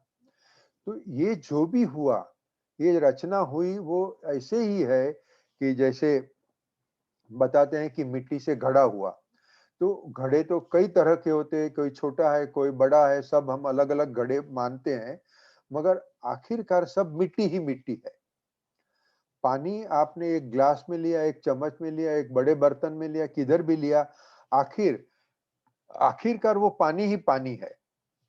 अगर आप सोचो कि मैं तो पानी हूं, मतलब कि मैं तो चैतन्य हूं, तो फिर वापस पानी के शब्दों में जावे तो हमें बिंदु अलग दिखते हैं, उसमें लहरें होती है अलग दिखते हैं, उसमें रिपल्स होवे या बड़े बड़े वेव्स होवे वो अलग अलग दिखते हैं।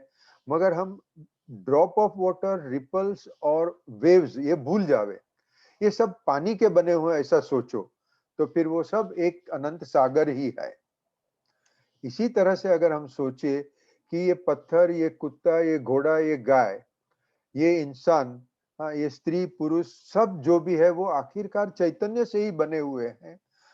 हर एक व्यक्ति की आत्मा भी चैतन्य है, उसका शरीर भी चैतन्य से ही बना हुआ है। तो आप और मैं एक ही है, और एक अमेरिकन और एक अफगान एक ही आत्मा है। आत्मा हकीकत में मैंने ये भी पढ़ा हुआ है कि संस्कृत में आत्मा का जो अर्थ था वो ब्रह्मन के बराबर था। हमने आज उसका अर्थघटन अलग कर दिया है कि अजय कुमार जी की आत्मा अलग है, रश्मिन की आत्मा अलग है, राधा जी की आत्मा अलग है, सबकी आत्मा अलग अलग है। मगर हमारे उपनिषद आत्मा को अलग नहीं मानते, सब आत्मा एक ही है। एक परमात्मा ही अनंत आत्मा के या तो अनंत जीव की तरह से व्यक्त हो रहा है, बस इतना ही है। रश्मिन भाई इसमें कुछ कहूँ मैं? हाँ हाँ, प्लीज प्लीज अशोक भाई, जरूर। हाँ, बस एक ही बात, क्योंकि हम काफी बार हमारे जो वोकेबलरी में हम बात करते हैं आपस में, तो हाँ कई बार क्या होता है कि जैसे किसी और ने भी कहा था कि मेरे अंदर आत्मा है, आपके अंदर आत्मा है। हाँ जी, तो एक इम्पोर्टेंट एस्पेक्ट ये है कि क्या मेरे अंदर आत्मा है या मैं आत्मा हूं जिसने ये शरीर धारण किया है। तो करेक्ट। अगर एटलीस्ट जब हम ये फिलोसॉफी पढ़ना शुरू करते हैं या जैसे अध्यात्म पढ़ते हैं, हाँ तो एटलीस्ट ये एक क्लैरिटी अपने थॉट में रखे। और एटलीस्ट नो डाउट ये हम ट्रांजैक्शन के पॉइंट ऑफ व्यू से नहीं कह सकते, लोगों को नहीं कह सकते कि मैं आत्मा हूं, पर जब हम विचार करते हैं तो उस विचार में ये रहे कि मैं ये आत्मा हूं जिसके पास ये शरीर है। तो बराबर। थोड़ा कुछ चीजें समझना आसान हो जाता है। और जैसे जैसे हम विविधता की बात की कि दुनिया अलग अलग क्यों दिखती है हर किसी को, तो जैसे अगर मैं आत्मा हूं, जैसे अपने ब्रह्मन और आत्मा को इंटर एक्सचेंज करते हैं, वर्ड्स को यूज कर रहे हैं, तो जनरली जब कलेक्टिव मतलब जैसे वोकैबुलरी में वो कलेक्टिवली जब बात की जाती है तो कलेक्टिवली उसको ब्रह्मन कहते हैं। और जब इंडिविजुअल लेवल पे बात की जाती है तो जनरली उसको आत्मा कहते हैं। अल्टीमेटली कोई फर्क नहीं है, कोई भेद नहीं है, पर वो समझने के हिसाब से कभी कभी वो हो जाता है। तो जब हम इंडिविजुअल जीव अगर ब्रह्मन को देखा जाए या आत्मा को देखा जाए तो उसमें कोई क्वालिटी नहीं है, it is that is without quality. और जैसे राधा जी ने वो जीव जगत और ईश्वर की बात की, तो जैसे ही मैं जीव पे आ जाता हूं तो उसमें वो क्वालिटीज आ जाती हैं। और जब वो मैं आत्मा हूं तो मेरे I am a 4 layered personality, मेरी 4 पर्सनालिटीज हैं। फिर वो बॉडी है, माइंड है, इंटेलेक्ट है, और चौथी जो कॉमन पर्सनालिटी है वो है मैं स्पिरिचुअल पर्सनालिटी। तो इन चारों में से 2 चीजें सबकी कॉमन है, 2 चीजें सबकी अलग हैं। कि जैसे मेरा शरीर और मेरी आत्मा या मैं आत्मा, वो सबकी कॉमन है। जैसे शरीर मेरा बना हुआ है वैसे ही शरीर रश्मिन भाई का बना हुआ है पंच महाभूत से। जो आत्मा मैं हूं वही रश्मिन भाई हैं, और कलेक्टिवली कहा जाए तो वही ब्रह्मन है।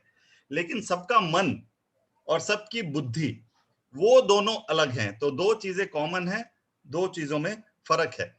अब जैसे हम विविधता देखते हैं कि सबको ये दुनिया अलग अलग क्यों दिखती है, या मैं जैसे वो हमने पिछले जब हमने लेक्चर लिया आपने बताया था कि जैसे मैं सोचता हूं, जैसा मेरा मन वैसे मेरा जगत।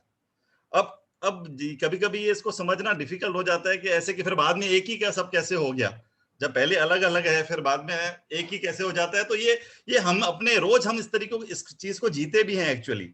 अगर हम विश्लेषण करें तो जब हम रात को सोते हैं और जब स्वप्न देखते हैं तो उस सपने में फॉर एग्जाम्पल हमने एक स्वप्न देखा, उस स्वप्न में कि मैं जंगल में जा रहा हूं, कुछ दिनों से खाया नहीं है, मुझे अचानक खाना मिलता है, इट्स जस्ट हाइपोथेटिकल एग्जांपल। फिर अचानक शेर आ जाता है और शेर मुझे खा जाता है। अब वो जब मैं सपने देख रहा हूं तो वो जंगल कौन था, वो शेर कौन था, वो खाना कौन था, ये सब चीजें कौन था? वो मेरा मन ही था। और जैसे ही मैं उठ गया, सुबह को मैं उठता हूं या जब जैसे ही स्वप्न में से उठ जाता हूं, तो वो जितने भी सब थे वो एक ही थे, मेरा मन ही था।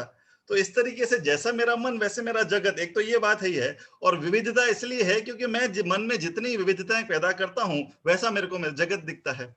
तो ये और खास करके मैंने वो वोकेबुलरी के पॉइंट ऑफ व्यू से मुझे कहना था, तो इसलिए मैंने आपको रोका, सॉरी। पर क्योंकि कभी कभी ऐसा होता है कि मेरे अंदर आत्मा है, आपके अंदर आत्मा है, और कभी हम ये भूल जाते हैं कि मैं ही आत्मा हूं जिसने ये शरीर धारण कर रखा है। नहीं अशोक भाई, एकदम बराबर है आपकी बात। Thank you very much, thank you. मित्रों, अभी हम 7 बज गए हैं। आगे बढ़ना चाहेंगे थोड़ा 2-5 मिनट, अगर किसी और को भी कुछ कहना है तो। और नहीं तो हम कहें कि मेरे ख्याल से आज का हमारी चर्चा में ये एक महत्व की बात बाहर आ रही है कि हर एक इंसान अलग सोच रहा है, अलग तरह से वर्तन कर रहा है, व्यवहार कर रहा है। ये अनेकांतवाद है। अद्वैत का सिद्धांत बोलता है कि हम सब एक ही है, हम सब। ओके, तो सब अगर एक है तो ये अनेकांत क्यों है? ये चीज का अगर रिकंसिलिएशन हो जावे, ओके। मतलब अनेकांत मतलब उसमें ये भी आ जाता है कि एक अफगान आदमी, एक मुसलमान आदमी कश्मीर में आके टेररिज्म क्यों कर रहा है, ठीक है, और हमारे दोस्त है वो कश्मीर में जाके गरीब लोगों की सेवा क्यों कर रहे हैं। इतने एक्सट्रीम ऑपोजिट्स क्यों है? ये जो ऑपोजिट्स है, पॉवर्टी और रिचनेस का, जॉय और मिजरीज का, उसके कारण हमें फ्रस्ट्रेशन भी होता है। कभी खुद की तकलीफों से फ्रस्ट्रेशन होता है, कभी औरों की तकलीफें देख के फ्रस्ट्रेशन होता है। तो ये फ्रस्ट्रेशन मिटाने का क्या तरीका है? मेरे ख्याल से आध्यात्म विद्या पढ़ने का सबसे बड़ा फायदा तो यही है कि अपना दिमाग शांत हो जावे, हमारे दिमाग में जो भी फ्रस्ट्रेशन है निकल जावे। और क्योंकि आप देखिए, आप रामकृष्ण परमहंस का देखिए, रमन महर्षि का देखिए, या चिन्मयानंद जी का कोई भी यूट्यूब वीडियो देखिए, वो कभी आपको दुखी नहीं दिखेंगे, कभी क्रोध में नहीं दिखेंगे, वो जलसा से रहते हैं। वो रमन महर्षि खाली लंगोटी पहन के बैठे हैं, फिर भी मजे से बैठे हैं, उनको कोई तकलीफ नहीं है। और हमारे पास 5 कपड़े है, अरे मेरे पास 6ठी जोड़ी क्यों नहीं है? तो ये हमारे फ्रस्ट्रेशन होते हैं।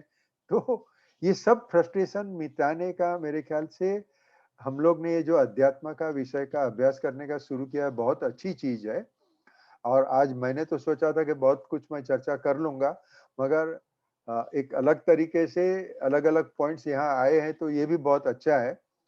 तो आप लोग सब अभी अपने आप को अनम्यूट कर दीजिए। तो आप अपना विचार बताइए कि नेक्स्ट मीटिंग में यही सब्जेक्ट चालू रखेंगे क्या? અરે ભાઈ તું કોન્વર્સેશન વિથ ગોડ ની જો વાત કરવાનો તો એનું શું થયું પણ एक्सप्लेनेशन? हाँ, कन्वर्सेशन विद गॉड, उसी में ये कहा है इंडिविजुएशन मतलब क्या है। जो पूर्णम इदह पूर्ण जो श्लोक है अपना संस्कृत का, वो कन्वर्सेशन विद गॉड में अच्छी तरह से समझाया है कि ये, और एक्चुअली तो मैंने जो कठोपनिषद करके बोला और कन्वर्सेशन विद गॉड दोनों एक ही बात कर रहे हैं। और CWG में ये कहते हैं कि एक ईश्वर है, वो गॉड शब्द यूज करते हैं, वो एक ही ईश्वर अनंत रूप से व्यक्त हुआ है। और वो ये इन्होंने क्यों व्यक्त हुआ, हाँ, और ये इतने इतने डिफरेंसेस क्यों, कॉन्ट्राडिक्शंस क्यों, एक्सट्रीम्स क्यों, वो भी उन्होंने बहुत अच्छी तरह से समझाया हुआ है। और आप कहेंगे तो मैं नेक्स्ट टाइम में कन्वर्सेशन विद गॉड का ये जो एक स्पेसिफिक चैप्टर है, वो चैप्टर लेके हम थोड़ी चर्चा करेंगे और बताएंगे अनेकांतवाद क्यों है, अद्वैत होने के साथ में उसका रिकंसिलिएशन कैसे होता है। Is that okay Dinkar? Okay, એના માટે બીજું લેક્ચર રાખવું પડશે. हाँ, રાખવું પડશે, બરાબર છે। रश्मि भाई, एक सजेशन, मतलब एक thought that is coming right now. हाँ जी, बोलो। जैसे जनरली कोई भी ऐसे अपने प्रोग्राम्स होते हैं या फिलोसॉफिकल या जस्ट स्टडी ग्रुप्स होते हैं करते हैं, तो generally the program ends with पूर्णमदः पूर्णमिदं पूर्णात् पूर्णमुदच्यते, पूर्णस्य पूर्णमादाय। वो अपने कर सकते हैं, तो एटलीस्ट जब वो कंप्लीट होता है तो वो थॉट हमेशा हमारे साथ रहे। या जैसे जब शुरुआत होती है तो ओम सहना भवतु सहनो भुनक्तु, कि आपका विचार मेरा विचार हम साथ में पढ़ें, अल्टीमेटली एक रहे, एक तरीके से रहे। तो अगर आप सबको ठीक लगता है तो एकदम बराबर। सहना भवतु, वी कैन कंक्लूड विद पूर्णमदः पूर्णमिदम्। Okay, just a second. Actually, once we conclude, I will request you, Ashok bhai, will you sing that slok? Sure, sir, sure. अच्छा, Truptiben, you wanted to say something? નહીં it was બહુ high લેવલનું ને બહુ જ એક વિચાર કરવો પડે એવું છે ઇન ધ સેન્સ. બરાબર છે. એકચ્યુઅલી આ આ બધો અભ્યાસ મેં 30 વર્ષે કર્યો પછી હું બોલી રહ્યો છું એટલે હા. આપણે એને થોડું સ્લો ડાઉન પણ કરવું પડશે અને મેં હા. જેમ કહેલું કે ભાઈ એક એક કન્સેપ્ટ આગળ લેતા જાઓ અને પછી આગળ વધો એ પણ બરાબર છે એટલે મને લાગે છે આપણે मतलब कि अपने को हर एक कंसेप्ट को थोड़ा डिटेल में जाके समझाना पड़ेगा उसके बाद में हम अद्वैत की बात कर सकते हैं जरूर हम थोड़ा એક તો કર્મનું ફળની આશા રાખ્યા વગર તમારું કર્મ કરતા રહો એ that is a main thing. તમે જે સંજોગોમાં પરિસ્થિતિમાં છો हाँ એ પ્રમાણે તમારે તમારી રિસ્પોન્સિબિલિટી લઈને કામ કરવાનું છે. बराबर that is a main thing. અત્યારના સંસારમાં છો તો સંસારમાં રહીને પણ જે રીતે તમે તમારું કર્મ કરી શકો વોટ એવર પરિસ્થિતિમાં હો એ પ્રમાણે સત્ય બોલો કે યુ નો તમે તમારી જે બીજી ઘરની રિસ્પોન્સિબિલિટી એ બધું કરીને પણ તમે કેમ આ માર્ગે આગળ વધો that is more important. No, you are right. Actually, Pankaj Bhai also has given the same view here. Okay, if we talk which and our talk goes full toss over everybody's head, then the talk has no meaning. Okay, so we will slow down in the next session. I will talk with all the participants who had expressed their views here, and we will focus mainly on karma and karma no phal, or a few concepts here and there. But with lot of illustrations, we will try to explain so that everybody should feel satisfied. But one thing I will tell you, I'm sorry, I'll take 2-3 minutes more. आध्यात्मिक विद्या एक ऐसी चीज है कि वो चर्चा से समझ में नहीं आने वाली है. नहीं बराबर. आध्यात्मिक विद्या समझने के लिए आपको खुद को योग करना पड़ेगा. योग मतलब क्या? आप भक्ति करो, आप सेवा करो, या तो आप खुद अभ्यास करो, चिंतन ध्यान करो. हाँ, ये हमारी जो चर्चा हो रही है स्टडी सर्कल में जो हम डिस्कशन कर रहे हैं वो आपके लिए एक गाइडलाइन के हिसाब से है, मैप है. हमने बताया कि ये पुस्तक है या तो ये सेवा, आप सेवा कर रही हो, अशोक भाई भी सेवा कर रहे हैं, हर एक आदमी अलग अलग सेवा करता ही होगा, मगर वो सेवा करोगे तभी ही ये चीज समझ में आएगी. और हमारे गृहस्थ के लिए हम बात कर रहे हैं. साधु लोग हैं जिन्होंने दीक्षा ले ली, वो एक जगह पे बैठ जाएगा ध्यान लगा के, उनकी बात अलग है. हमें तो वो ध्यान करना आता भी नहीं है. हमारे लिए तो सेवा ही है, और सेवा करने से मुझे खुद को सेवा करने से धर्म समझ में आया है और आप लोगों को भी वो करने से ही समझ में आएगा. फिर भी नेक्स्ट सेशन में हम इतना फुल टॉस नहीं जाएंगे, वो जरूर करेंगे. रश्मिन भाई, जो आपने कहा ना कि आज तो इस बात को सही है कि आज हैवी वेदांत में चले गए, और अभी आपने जो लास्ट बात कही कि हम जो समझना चाहते हैं, एक बहुत बड़ा उदाहरण है कि हम किस परिस्थिति में हैं. हम जैसे वो टॉर्च, हम वो लाइट ढूंढ रहे हैं, ठीक है, और हम वो बॉडी हैं टॉर्च की, ठीक है. अब क्या, हम टॉर्च की बॉडी है और लाइट ढूंढ रहे हैं, और जो अंदर वो सेल डला हुआ है वो कह रहा है कि मुझे लाइट देखनी है. तो जैसे वो सेल निकलता है वो बाहर ले आता, तो लाइट तो बंद हो जाती है. तो हमारी परिस्थिति आज की तारीख में वो है. बराबर से बराबर. अच्छा, और कोई फ्रेंड्स कुछ और कहना चाहेंगे भाई? Dinkar, is it okay? Next time we will discuss this with conversation with God. बराबर बराबर ओके बराबर. ओके, ठीक है. तो अशोक भाई, आप ये पूर्णम इधर श्लोक बोलेंगे, हम यहाँ से कंक्लूड करेंगे. प्लस सर, जो आज का इनकम्प्लीट रह गया वो वहां से शुरू करेंगे सर. आज जो कर्मफल के ऊपर जो अपना जो मेन मुख्य मुद्दा था, मुख्य टॉपिक था, वो शायद हम पर्याप्त मात्रा में डिस्कस नहीं कर पाए, तो वो हम डिस्कस करना चाहेंगे. जरूर जरूर करेंगे भैया. थैंक्स. जरूर सर, थैंक यू. ओम पूर्णमिदं पूर्णात् पूर्णमुदच्यते पूर्णस्य पूर्णमादाय पूर्णमेवावशिष्यते. ओम शांति शांति शांति. Thank you everybody. Thank you. Thank you everybody. Thank you. Just one thought Rashmin भाई. हाँ जी, हाँ अशोक भाई. जैसे एक्चुअली क्या, जैसे हम 15-20 दिन में, एक महीने में ये मिल रहे हैं, तो काफी जने आ सकते हैं, कभी उस दिन नहीं आ सकते, तो क्या एक छोटा ग्रुप नहीं बन सकता कि जिसमें कभी कभार, जैसे मैं समझ सकता हूँ आजकल व्हाट्सएप बहुत ज्यादा हो गया है, पर नहीं, आप क्या कहना चाहते समझाने में? कि जैसे हमारा एक ग्रुप बन जाए, may be a WhatsApp group और समथिंग लाइक दैट, जिसमें काफी कभार रोजाना कुछ थॉट्स होते हैं, कुछ ऐसे. I am sorry, actually WhatsApp group है. अच्छा. और अभी जो लोग ज्वाइन हुए उनको मैंने ऐड नहीं किया है. क्योंकि एक मुझे डर लगता है, व्हाट्सएप ग्रुप होता है ना तो फिर सब लोग बहुत कुछ फॉरवर्ड करने लगते हैं। ये भी है, ये भी लिमिटेशन है। फिर मुझे लगता है कि ये बिजी लोग और उनके दिन का 10-15 मैसेज आने का शुरू होएगा।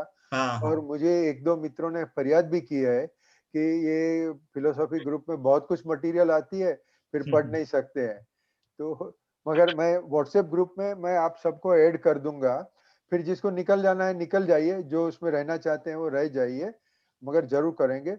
और शायद हम 1 महीने के बदले शायद 15 दिन के बाद में फिर से डिस्कस कर लेंगे।